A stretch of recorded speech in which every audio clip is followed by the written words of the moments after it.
Nasa kote sa Taytay Rizal ang isang British national na sangkot sa child trafficking at online sexual exploitation. Nakatutok si John Consulta. Exclusive!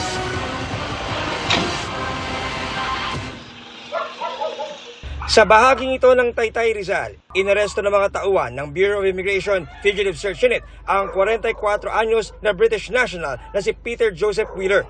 Under arrest by the Bureau of Immigration Fugitive Search Unit. Nakonvict si Wheeler noong 2009 dahil sa kasong making, possessing, and distributing indecent photographs of children. May sexual offense records din daw siya sa ilang minor de edad sa England.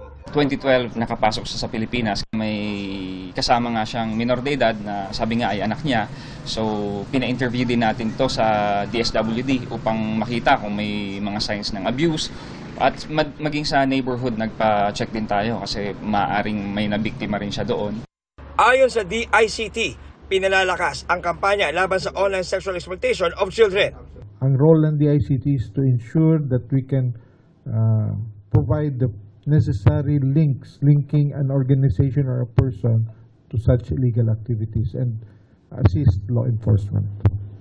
Sinimulan na rin daw ng BI ang deportation procedures laban kay Wheeler.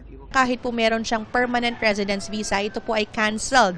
Once implemented po ang deportation, hindi na po siya makakabalik dito sa Pilipinas because of his blacklisting. Wala pang pahayag ang dayong nakakulong sa Camp Bagong Diwa. Para sa GMA Integrated News, John Consulta, nakatutok 24 oras.